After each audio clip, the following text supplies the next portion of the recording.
Mahigpit nang ipinagbabawal ang hazing pero bakit patuloy pa rin itong ginagawa? Sa kabila ng mahigpit na batas, may mga biktima pa rin ng hazing taon-taon. Ayon sa Crusade Against Violence, hindi pa tapos ang laban. Samantala sa PMA, bumaba na raw ang kaso ng hazing. Pero kailan kaya ito tuluyang mawawala? At may bagong mungkahi. Paano kung sa halip na pananakit, pagtulong sa kapwa ang gawing initiation? Posible kaya? Alamin natin ito sa balita ni Jason Rubrico. Taong 2019 nang yumanig sa bansa ang isa sa mga pinakamalalang kaso ng hazing, ang pagkamatay ni Cadet Darwin Dormitorio ng Philippine Military Academy o PMA. Matapos ang investigasyon, 7 kadete ng PMA ang sinampahan ng kasong murder, paglabag sa anti-hazing law at neglect of duty dahil sa kanilang pananagutan sa krimen.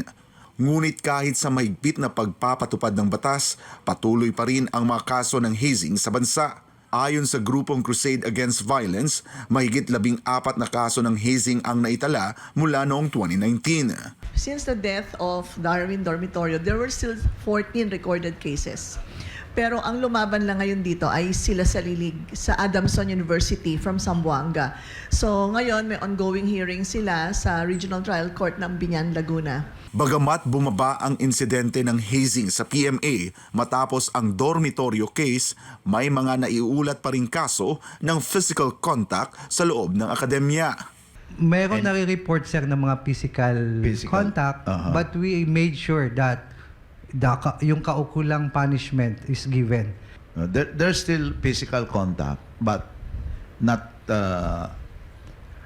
in the case, not in the level Not of in that particular magnitude, sir. the dormitorio case. Yes, sir. Para tuluyang mapuksa ang hazing sa PMA, ipinatupad ang mahigpit na reforma, kabilang ang paghihiwalay ng mga kadete sa kanilang barracks.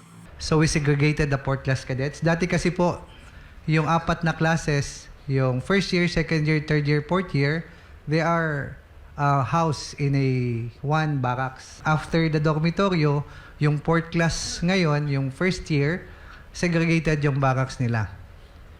And we cut off the opportunity for the 3rd class cadets. Bukod dito, pinaigting din ang mentorship classes para sa mga upper class cadet para turuan sila ng tamang pamumuno.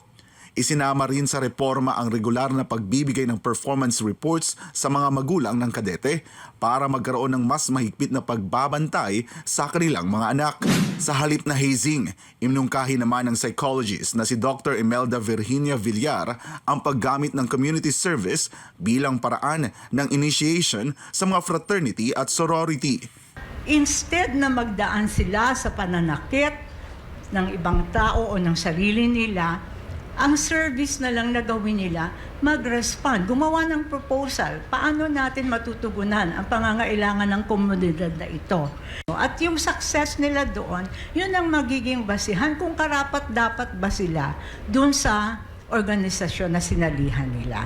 Dagdag pa niya, ang matagumpay na pagtugon sa isang community project ang dapat maging basihan ng pagiging ganap na miyembro ng isang organisasyon sa halip na marahas na pagsubok. Muli namang iginiit ng Crusade Against Violence ang kahalagahan ng agarang pag-uulat ng mga kaso ng hazing upang mapanagot ang mga may sala at tuluyang mapigilan ang ganitong gawain. Basta kailangan pagka nasaktan, kung baga, dapat mag-report yung magulang o yung bata para nga mahinto.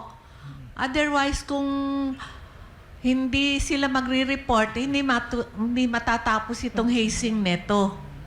Para sa Diyos at sa Pilipinas kung mahal, ako si Jason Rubrico, SMNI News.